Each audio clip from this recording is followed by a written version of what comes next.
todos. El día de hoy estamos aquí con la finalidad de presentar a ustedes la parte que teníamos pendiente para la asignatura de bloque patológico. Vamos a presentar la parte de fármacos hipoglucemiantes. Antes de entrar de lleno al tema de fármacos hipoglucemiantes, es importante recalcar algunos aspectos generales de cosas que ya ustedes vieron en la parte de fisiopatología y en el apartado de anatomía patológica. Recordemos el páncreas como un órgano endocrino o glándula endocrina más grande que tenemos en todo el cuerpo. Recordemos que la estructura que tiene actividad endocrina en el páncreas son los ácidos pancreáticos, los cuales se encuentran diseñados en forma de círculo, como ustedes pueden ver acá, que tiene a su disposición varios tipos celulares. Están dentro de estas células las que a nosotros nos interesan, que son las células beta, que son las encargadas de la producción de la insulina. Y quiero utilizar esta imagen de inicio acá para poder ejemplificar la estructura que tiene pues esta sustancia. Recordemos que la insulina es una hormona polipeptídica que se produce a partir de los ácidos pancreáticos en las células beta. De manera específica, disculpen, no es en los ácidos como tal, sino a nivel de los islotes. Esas se encuentran diseminadas en todo el páncreas y de manera importante, sobre todo en la parte del cuerpo y la cola del páncreas, donde vamos a encontrar la mayor proporción de las mismas. Estos islotes o isletas de Langerhans, que es donde se van a producir pues entonces la insulina a partir de las células beta pancreáticas. Recordemos que es una hormona polipeptídica, como bien mencionamos acá, que tiene en su haber, en su inicio como preproinsulina, una cantidad total de 110 aminoácidos en su estructura, que sería más o menos esta cadena que ustedes pueden ver acá. Posterior a esto, por una serie de procesos, cuando llega al retículo endoplásmico, esta preproinsulina se convierte en proinsulina, la cual tiene una carga aproximada de 86 aminoácidos, que posteriormente, por acción enzimática, nuevamente, esa proinsulina va a perder dentro de su estructura una cadena sumamente importante. Posee 3 cadenas o 3 partes acá. Tenemos un péptido señal o péptido C, como se le conoce, una cadena alfa y una cadena beta. Entonces, el péptido señal se pierde de la proinsulina cuando ésta llega a nivel del aparato de Golgi, que es donde entonces es ciclada y ya es preparada en su fase final como insulina propiamente dicho, la cual se va a liberar con una forma de 2 cadenas o 2 hélices, que son esas que ustedes pueden ver acá. Una cadena alfa que tiene un total de 21 aminoácidos, que se encuentra unida o sujeta a la cadena beta, que tiene un total de 30 aminoácidos por medio de puentes disulfuros en diferentes carbonos. Entonces, en total, vamos a ver que la cadena alfa con 21 aminoácidos y la cadena beta con 30 aminoácidos constituyen a la molécula de la insulina, que en su totalidad tendría 51 aminoácidos. Entonces, como nuestro tema central es hablar acerca de las insulinas y de los fármacos hipoglucemiantes, no vamos a entrar en detalle con relación a la farmacología, a la parte fisiopatológica de la enfermedad, que en este caso sería la diabetes mellitus propiamente dicho, sino que vamos a saltar de manera directa al apartado farmacológico. Disculpen un momentito. Vamos a el apartado que nos corresponde, que en este caso sería el apartado farmacológico. De manera fisiológica normal, nosotros tenemos la producción de insulina a nivel de las células beta pancreáticas y para la liberación de la misma van a existir diferentes estímulos, y estos estímulos podemos englobarlos en 3 grandes grupos. Tenemos estímulos químicos, y el principal estímulo para la liberación de insulina sería la ingesta de carbohidratos, en este caso en forma de glucosa, obviamente. También tenemos estímulos hormonales. Hay algunas hormonas que pueden estimular la liberación de la insulina, sobre todo hormonas como la somatostatina, por ejemplo, que de hecho es producida por las células D a nivel de los islotes de Langerhans en el páncreas, que regulan la insulina, y tanto al glucagón también, que es una hormona contrarreguladora de la insulina. Y tenemos estímulos nerviosos, la activación del sistema nervioso simpático por medio de los receptores adrenérgicos beta, pues puede aumentar la liberación de insulina a partir de las células beta pancreáticas. De igual forma, también la activación del sistema nervioso parasimpático puede intervenir en la liberación de la insulina. Cabe recalcar que de manera normal lo que ocurre acá es que llega la glucosa a las células beta pancreáticas a través de los transportadores específicos de la glucosa, que son los GLUT. La glucosa, una vez entra a una célula beta pancreática, pues entonces se le agregan grupos fosfatos por acción de la glucoquinasa, que en este caso sería la glucosa 6-fosfatasa, que convierte a esa glucosa en glucosa 6-fosfato. Esa glucosa 6-fosfato es una forma en la cual el compuesto no podría salir de la célula.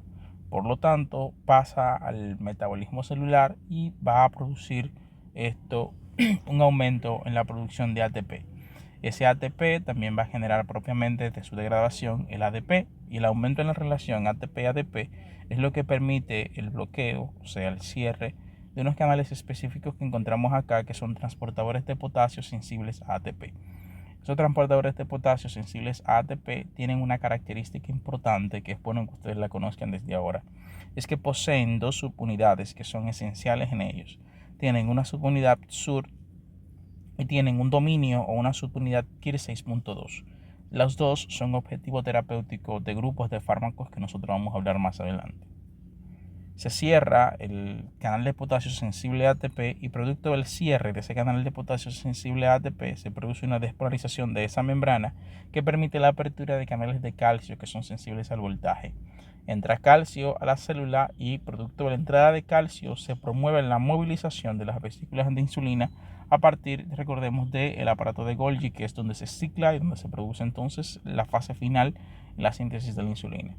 Entonces, ese aumento en las concentraciones de calcio promueve la movilización de las vesículas de insulina, y por un proceso de exocitosis, entonces la insulina va a salir hacia el torrente sanguíneo, que es la que se va a encargar posteriormente de presentar la glucosa a los diferentes tejidos.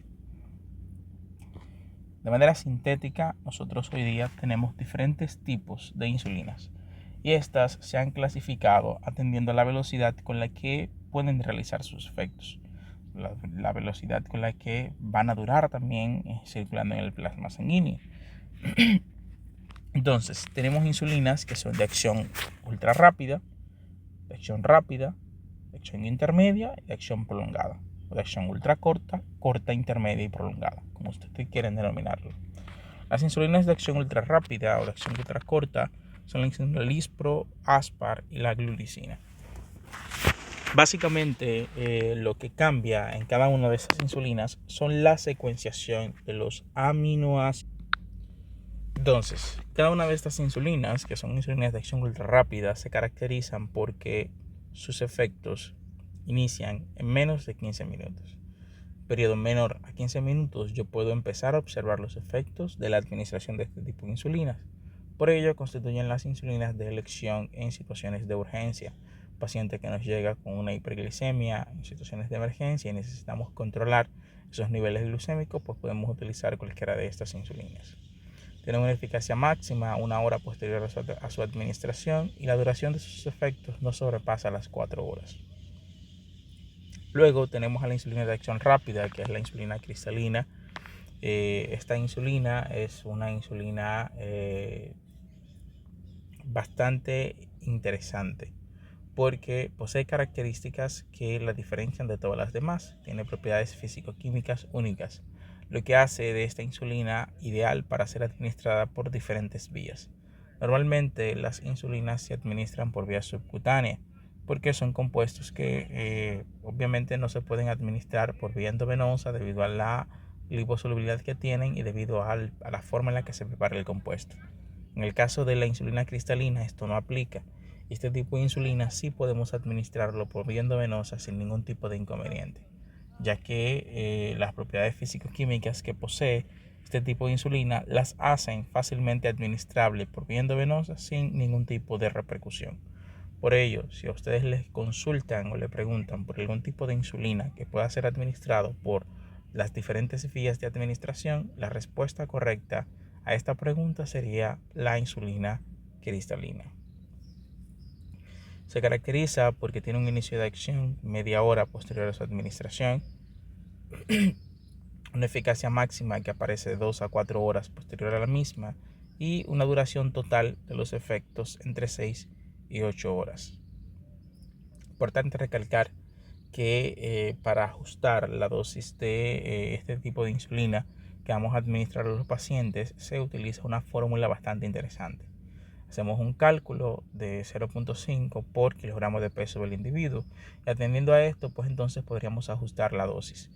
Una forma más sencilla y la manera en la que se utiliza en la mayoría de las escuelas de medicina interna de nuestro país es haciendo el cálculo atendiendo a las concentraciones plasmáticas de glucosa que manejan los individuos. Por ejemplo, como se administran en bolos que vienen en forma de unidades, pues entonces lo que hacemos es que a un paciente que maneje niveles glucémicos menor a 250 se le administran 2 unidades. De 250, o bueno, en este caso 249, 250 a 300, pues se le administran 4. De 300 a 356, 350 a 400 se le administran 8, 400 a 450 10 y mayor a 450 pues se le administran 12 unidades de insulina cristalina al individuo para disminuir los niveles tensionales. Los niveles glucémicos. Este tipo de insulina actualmente se está obteniendo. Anteriormente se obtenía a partir del cerdo, pero actualmente se está obteniendo por medio de recombinación de ADN a partir de algunos microorganismos bien pequeños, como el caso de la Escherichia coli, que ustedes la conocen, que es un microorganismo agente bacteriano muy común a nivel gastrointestinal y el causante principalmente de las infecciones de vía urinaria. Luego tenemos las insulinas de acción intermedia. Allí tenemos a la protamina neutra de Hagedorn, como ustedes la conocen, como insulina NPH. Esta insulina se caracteriza porque tiene un inicio de efecto entre 1 a 3 horas posterior a su administración, con un pico de eficacia máxima 6 a 8 horas posterior a la administración y una duración total de efectos que varía entre 12 y 16 horas. Esta insulina, que es la insulina NPH, se administra normalmente en combinación con una insulina de acción rápida. Por ejemplo, normalmente ustedes van a ver que el paciente tiene la famosa combinación 70-30 de insulina, donde se le administran tanto la insulina de acción rápida como la insulina de acción intermedia. Y esto se busca con la finalidad de tener mejores controles glucémicos en el paciente. Si el paciente va a ingerir algún alimento o ingirió ya algún alimento, pues entonces esto me garantiza, primero, que el efecto inicie en un menor periodo de tiempo y segundo, que se prolongue la duración del efecto. Por lo tanto, una vez ya iniciado el efecto por la administración de la insulina de acción rápida, luego que aparezca el efecto de la insulina de acción prolongada, esto nos garantiza a nosotros unos mayores controles de los niveles glucémicos en nuestro paciente. Se administra por lo general 2 veces al día, con un periodo de intervalo de diferencia de entre 12 a 14 horas aproximadamente, para aprovechar los picos de efecto de estos fármacos hipoglucemiantes. Y tenemos las insulinas de acción prolongada, donde vamos a ver allí la insulina glargina, la insulina detemir y la insulina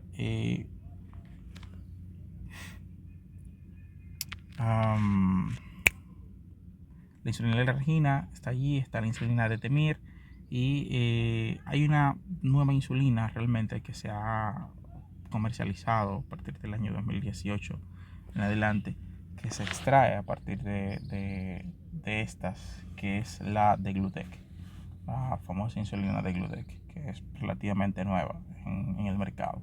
También se está utilizando bastante. Estas se caracterizan porque tienen un inicio de acción que va entre 1 y 2 horas en el caso de la glargina y de 2 a 4 en el caso de la insulina detemir.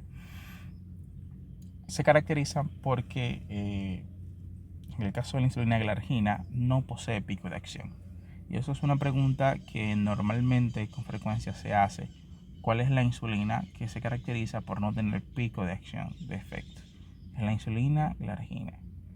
Tiene una duración de eficacia máxima, o bueno, una duración de sus efectos hasta de 24 horas. A diferencia de la insulina Detemir, que tiene un pico de eficacia máxima 8 a 10 horas posterior a su administración, y su duración puede variar entre 16 a 24 horas. ¿Cuáles son los diferentes usos que nosotros vamos a dar a estas insulinas? Antes de meternos allí, quiero mencionar que en la actualidad se ha vuelto a comercializar algunas formas de insulina, como el caso de la insulina Afresa, que es una insulina que se vende en spray y se utiliza sobre todo en niños que tienen trastornos glucémicos. Se sacó del mercado sobre todo por las complicaciones a nivel respiratorio que tendía a producir, pero nuevamente para el año 2014-2015 volvió a introducirse en el mercado. Actualmente está a consideración obviamente del personal de salud si utilizarlo o no, pero es muy poco comercializada, ya que no nos brinda tanta seguridad con relación a su uso como lo hacen las otras insulinas, que sí ya se ha probado bastante su utilidad y que se utilizan con mucha frecuencia.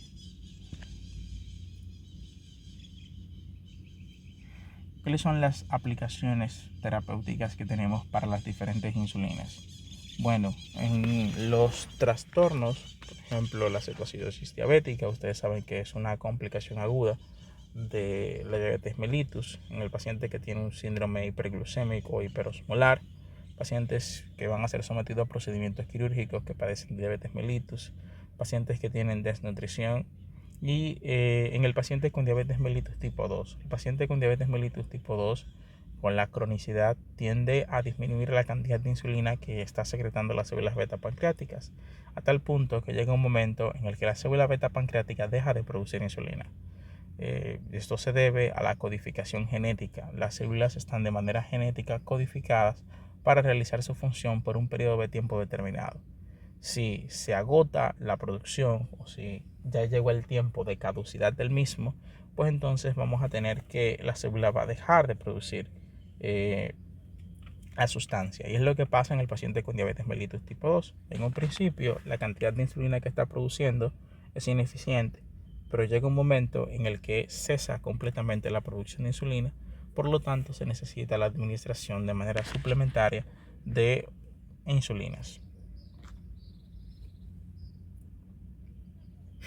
Los efectos secundarios que siguen al uso de las insulinas son la hipoglucemia, que es la principal complicación que nosotros podemos encontrar, la lipodistrofia, y es la razón por la que las insulinas se deben de administrar de manera rotada en los diferentes sitios. Por ejemplo, cuando la administración es en la región periumbilical, lo que hacemos es que utilizamos la famosa técnica del reloj, donde se van rotando los sitios de administración en proporción a las manecillas del reloj. Por ejemplo, si esto sería el ombligo, esto sería la región periumbilical, lo que hacemos es que se administra primero acá, luego se va administrando acá, acá, acá, y así se va rotando en dirección a las manecillas del reloj los sitios de administración de la insulina para evitar la aparición de la lipodistrofia.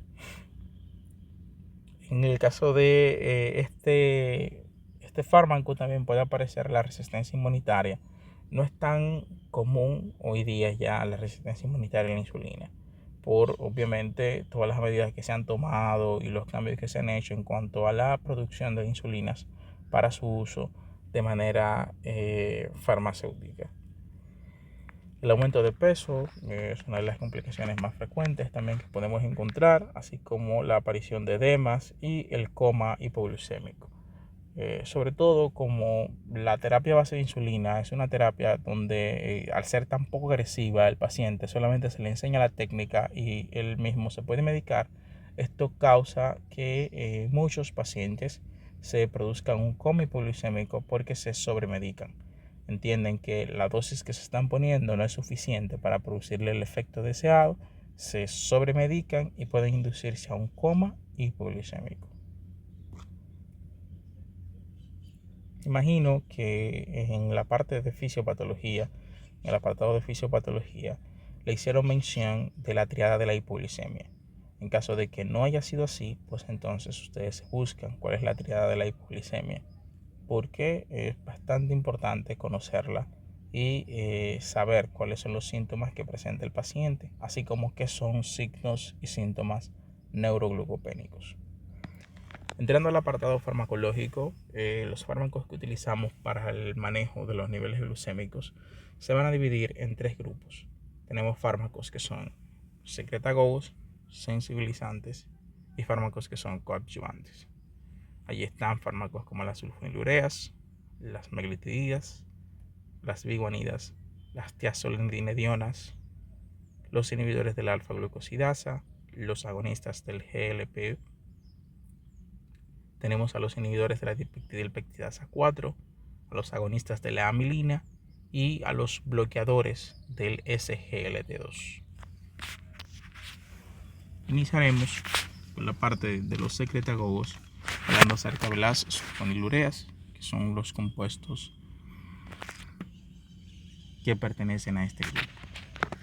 Las sulfonilureas se dividen por generaciones. Tenemos básicamente 3 generaciones de estos medicamentos. El fármaco prototipo de ellos es la glibenclamida o glurida, como se le conoce, que pertenece a la segunda generación.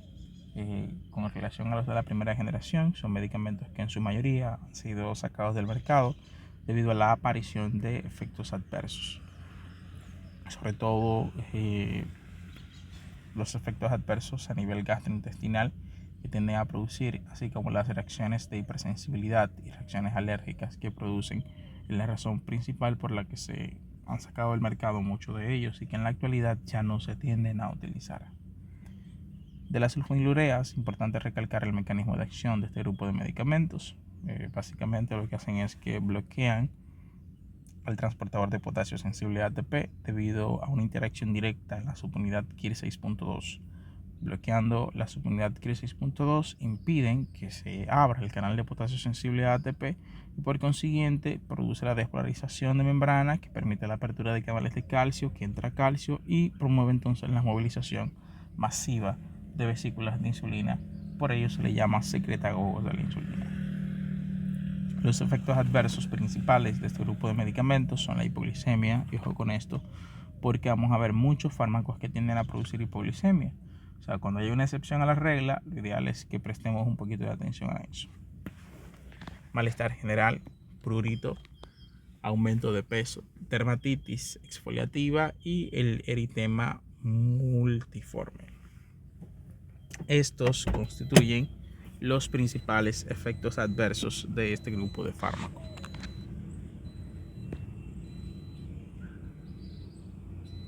Pasando al apartado de las meglitidías, vamos a ver que ese grupo de medicamentos, al igual que los anteriores, también pertenecen al grupo de los secretagogos de la insulina.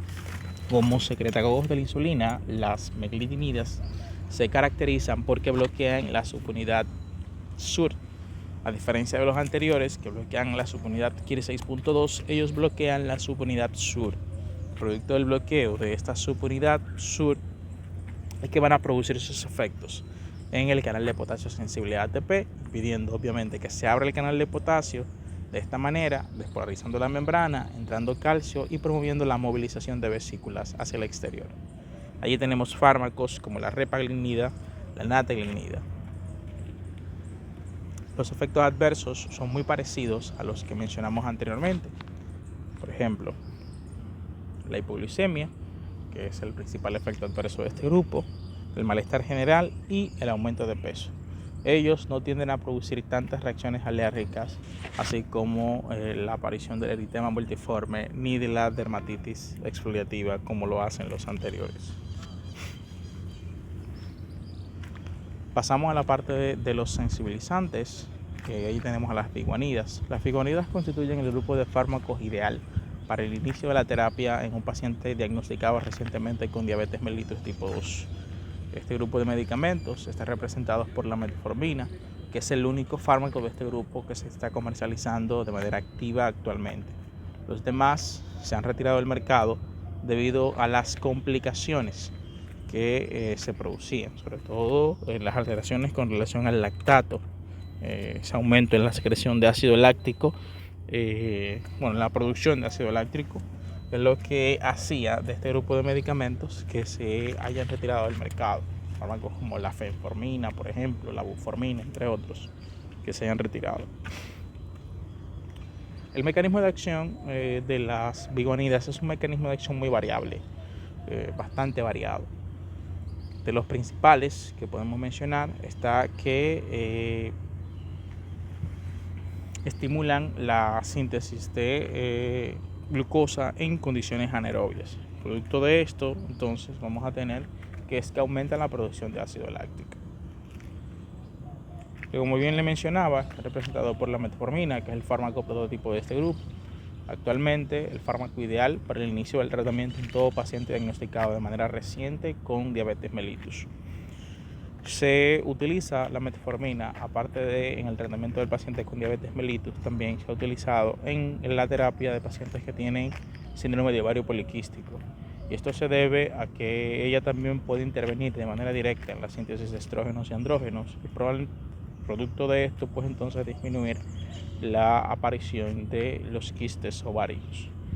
También tiene un efecto al disminuir, actuar de manera directa sobre el centro del hambre, disminuyendo de esta manera pues la sensación de hambre, y por eso se le ha asociado con un efecto marexígeno, lo que hace también más ideal aún el tratamiento con la metformina para el paciente que tiene diabetes mellitus tipo 2.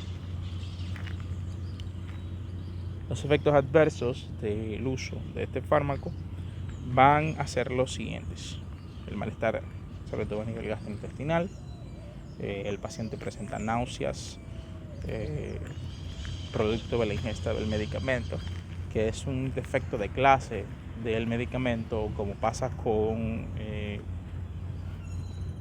los compuestos férricos también. Y usted debe de explicarle al paciente, antes del paciente ingerir el medicamento, sobre este defecto, porque muchas veces esto ocasiona que el paciente abandone la terapia farmacológica, y producto del abandono de la terapia farmacológica entonces vienen las complicaciones en el caso del paciente con diabetes mellitus. Entonces es importante que usted le comunique al paciente de este defecto de clase que presenta este medicamento. Náuseas, anorexias, diarreas y la acidosis láctica, que la presenta en menos de un 2% de la población, a diferencia de cómo pasaba con la fenformina, que fue la razón por la que se retiraron del mercado las demás biguanidas.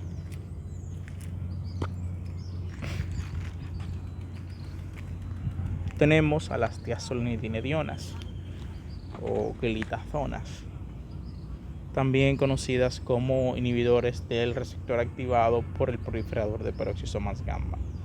Ustedes recordarán que uno de los principales mecanismos involucrados en la producción de la resistencia a la insulina es por medio del tejido graso. Básicamente por este efecto, el receptor activado por el proliferador de peroxisomas gamma lo que hace es reducir de manera significativa el aumento en cuanto a la resistencia a la insulina por el tejido graso. Entonces, bloqueando este receptor o inhibiendo este receptor, entonces se produce un aumento en la sensibilidad a la insulina por los tejidos periféricos. Por ello, esas pertenecen también al grupo de los sensibilizantes. Una forma fácil de poder ubicar estos medicamentos acá es que se caracterizan por terminar su nombre en glitazonas. Por ejemplo, tenemos fármacos como la troglitazona, como la pioglitazona, como la rociglitazona, entre otros. Los efectos, estos medicamentos lo ideal es que se administren de manera preprandial, antes del paciente ingerir alimentos. Podemos administrarlo, es la forma correcta de hacerlo. Este grupo de medicamentos tiene algunos efectos adversos bien interesantes. Lo primero es que ellos provocan retención de líquido, por lo que el paciente aumenta de peso a expensas del líquido, y el paciente puede aumentar a veces de 3 a 4 kilogramos de peso a expensas del líquido. Otra cosa importante que tiene este grupo de medicamentos como efecto adverso es que aumenta el riesgo de fracturas óseas. Pacientes jóvenes, sobre todo, está contraindicada la utilización de este grupo de medicamentos, puesto que aumenta la aparición o la frecuencia de aparición de fracturas óseas de manera espontánea. Por ello no se recomienda su utilización en pacientes jóvenes. Producto también de la acumulación de líquido, el paciente puede hacer derrames pleural, el paciente puede hacer edema de pulmón y la aparición de anemias por el síndrome compartimental que se produce, y así como pues el aumento. Es una anemia realmente, ¿cómo se dice? Que no es real, que es subjetiva. Como la expansión de líquido, pues entonces va a producir una diferencia en cuanto a las concentraciones de los elementos formes, y producto de esto entonces aparecerá una anemia en estos individuos.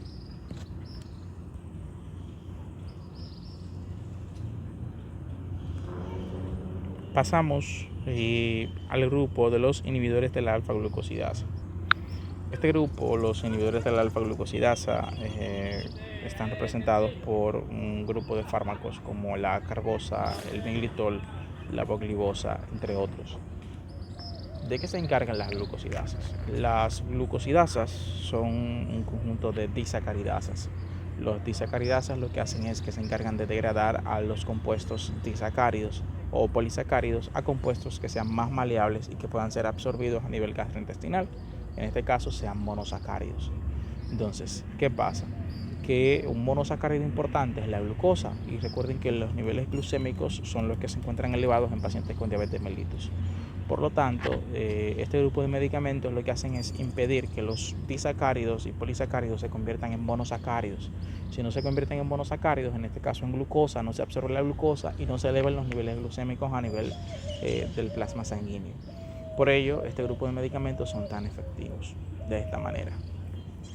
Y producto de esto, lo que pasa es que si los disacáridos no se absorben, no son degradados a nivel de los intestinos delgados sobre todo, van a pasar al intestino grueso. En el intestino grueso, por acción de las bacterias que se encuentran allí, en condiciones anaerobias, van a ser degradados esos polisacáridos y disacáridos, y como no tenemos zonas para absorción a nivel del intestino grueso, entonces se van a salir, producto de la degradación en condiciones anaerobias, en forma de gases.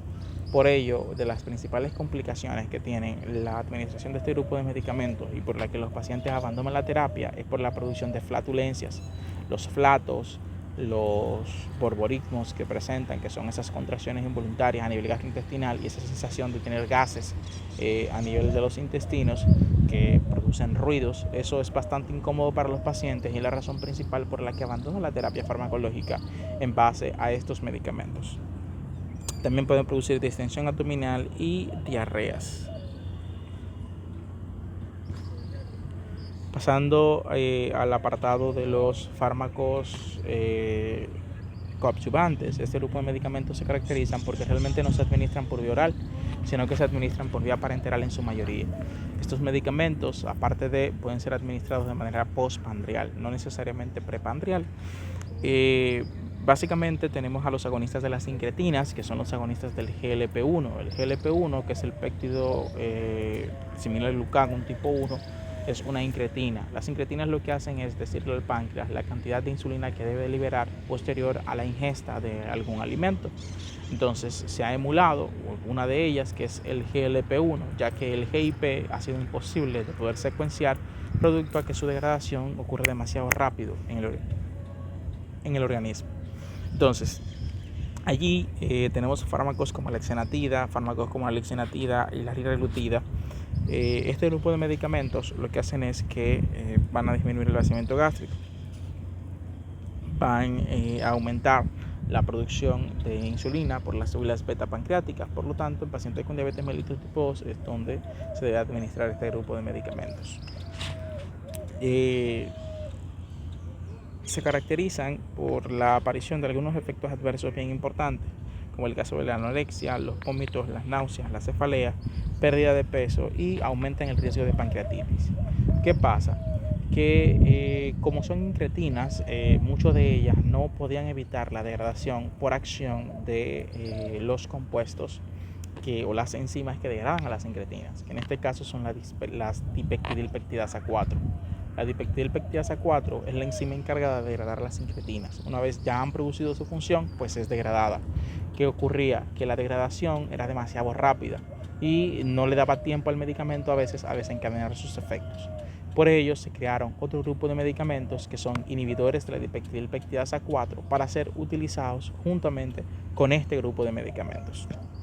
Entonces, los inhibidores de la dipeptidilpeptidasa 4 son las famosas gliptinas, como se les conoce.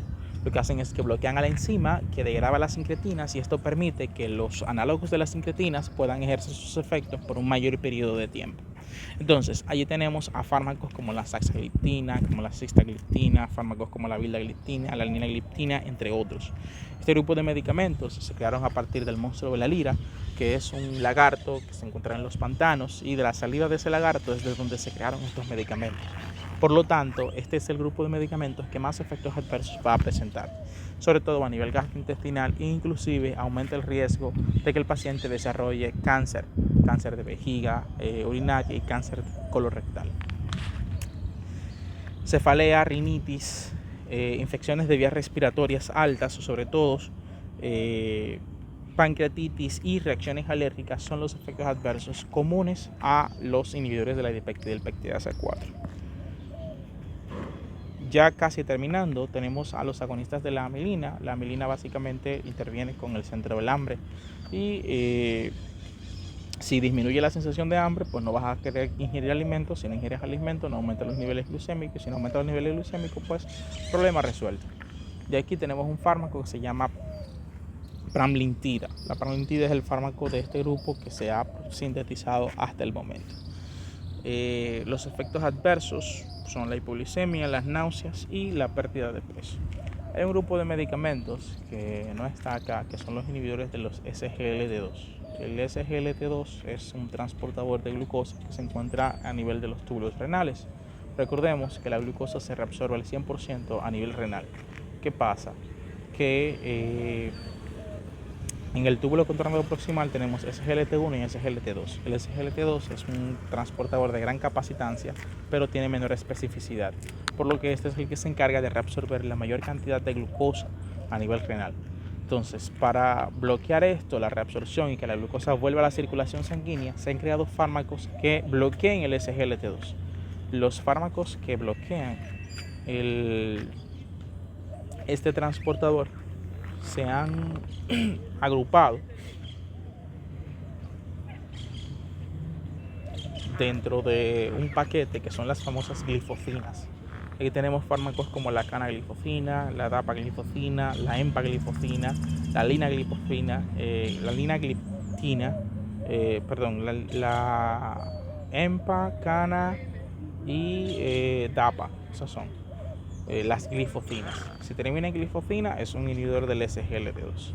Este grupo de medicamentos son bastante efectivos para el tratamiento de la diabetes mellitus y se han asociado con diferentes grupos de fármacos antidiabéticos orales para aumentar o potenciar la respuesta farmacológica. Se han asociado, por ejemplo, con inhibidores de la dipeptidilpeptidasa 4, con las famosas gliptinas. También se han asociado con biguanidas y se ha demostrado pues entonces la aparición de mayores efectos. Obviamente, producto del uso de este grupo de medicamentos, se aumenta el riesgo de que el paciente haga una cetoacidosis diabética, por ejemplo, de que el paciente tenga calambres musculares, entre otros efectos que son los más comunes por la utilización de este grupo de medicamentos. Espero que este vídeo les sirva de ayuda para el examen final que incluirá parte de este tema. En un próximo video les estaré cargando la parte de la farmacología tiroidea, veremos un poquito de fármacos antitiroideos y en próximos videos pues entonces hablaremos un poquito acerca de la farmacología para el cáncer.